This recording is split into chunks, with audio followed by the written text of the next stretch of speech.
Are you prepared for an emergency situation? It's a question we often overlook in our day-to-day lives, but it's one that can make all the difference when the unexpected occurs. Whether you're an experienced survivalist or a newcomer to the world of wilderness preparedness, one key skill stands out in its importance: the ability to build an emergency shelter. Shelter is more than just a roof over your head. It's protection from the elements, a safe space to rest, and a sanctuary that can boost your morale in challenging times. A well-built emergency shelter can be a lifesaver in a crisis, providing essential warmth and cover in harsh weather conditions, or a hidden refuge in situations where staying unseen is paramount. So, are you ready to take your survival skills to the next level? In the next few minutes, you will master the art of survival by learning how to create a sturdy shelter in a crisis situation. The first step in building an emergency shelter is gathering materials. When you find yourself in a survival situation, the world around you becomes your toolbox. Mother Nature provides us with a variety of resources. We just need to know what to look for.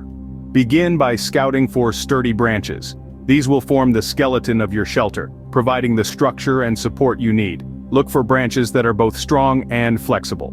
Fallen tree limbs are often a good source, but be sure to avoid any that are rotten or damaged. Next, focus on smaller twigs and sticks. These can be used to fill in gaps in your structure, adding stability and creating a solid base for your roof.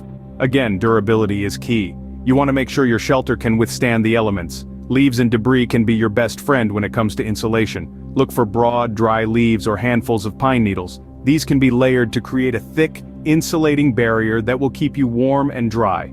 Remember, insulation is about trapping air, so the thicker the layer, the better. Debris such as moss, bark, or grass can also be used to reinforce your shelter and add an extra layer of protection. These materials can be woven into your structure or piled on top to create a waterproof barrier. In a survival situation, you may also come across man-made materials that can be repurposed. Discarded plastic, tarps, or cloth can be used to add waterproofing or extra insulation to your shelter. But remember, the goal is to blend in with your surroundings, so use these materials sparingly and cover them with natural elements. One final tip: always gather more materials than you think you'll need. Building a shelter can take a lot of resources, and it's better to have too much than not enough. You don't want to be halfway through building and realize you've run out of branches. With your materials gathered, it's time to find the perfect location. Choosing the right location is critical for the success of your shelter. There's a lot more to it than just picking a pretty spot in the forest. You need to think strategically. Start by looking for elevated areas. These are less likely to flood and can provide a better vantage point. But remember, it's not just about staying dry, but also about staying hydrated. Make sure you're near a water source, but not so close that you risk contaminating it with your activities. You also need to consider the potential for flooding. Low-lying areas and those near rivers or streams can be especially risky in this regard. A sudden downpour or even a flash flood can turn a seemingly safe spot into a dangerous one in no time. Finally, don't forget to consider the surrounding vegetation. It can provide not only camouflage but also additional resources for building and maintaining your shelter. Now that you've found the right location, it's time to start building. Now comes the fun part: building your shelter. First off, let's set up a strong foundation. We're going to use the large branches you've collected and create a frame. Start by leaning them against a sturdy tree, or if that's not an option, you can create a tripod structure. This will be the skeleton of your shelter, the backbone that holds it all together. Next, we need to take care of the roof. The smaller branches, leaves, and debris you've gathered are about to come in handy. Layer these materials on top of your frame, creating a thick barrier. This will serve as your insulation, keeping the heat in and the cold out. As you're adding layers, remember to leave space for an entrance. You want to be able to get in and out of your shelter easily. Now you might be thinking, what if it rains? That's a great point. Rain can quickly turn your cozy shelter into a soggy mess. This is where a waterproof material like a tarp or a plastic sheet comes into play.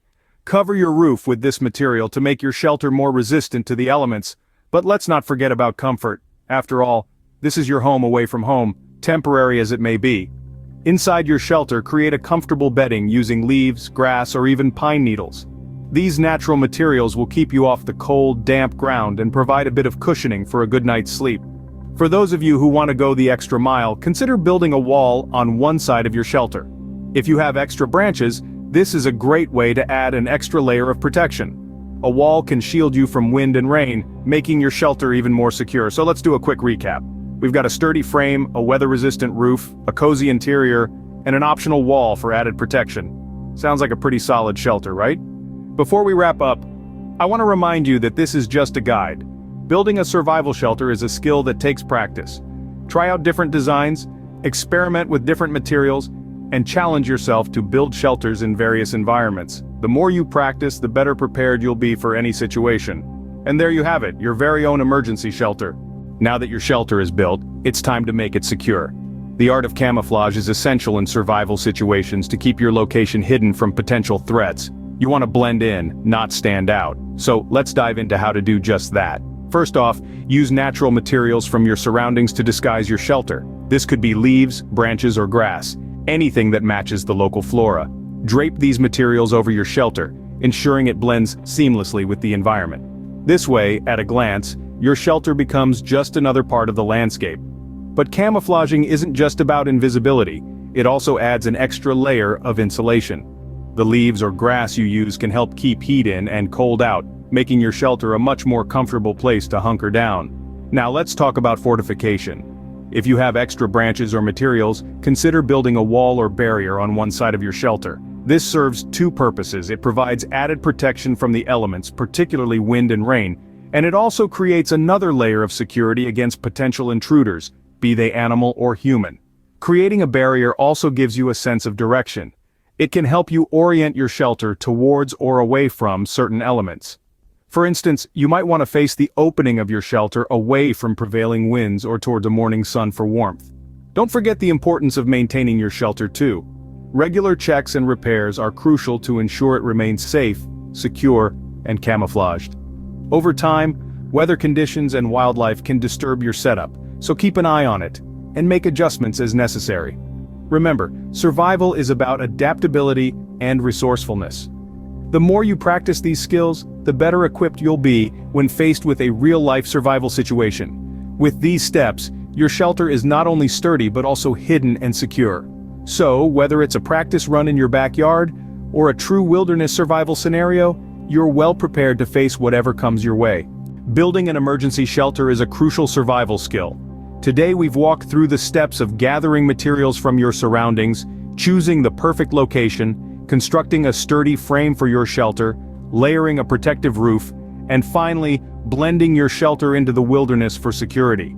The knowledge we've shared isn't just for one-time use, but is designed to be perfected over time. The more you practice, the more efficient and effective your shelter building will become. So don't wait for an emergency to test out these skills. Venture into the great outdoors, find a suitable spot, and try building your own shelter. As you do, you'll not only be honing a vital survival skill, but also developing a deeper connection with the natural world. And that, in itself, is a rewarding experience. Remember, the key to survival is preparation, so keep practicing, stay safe, and you'll be ready for anything.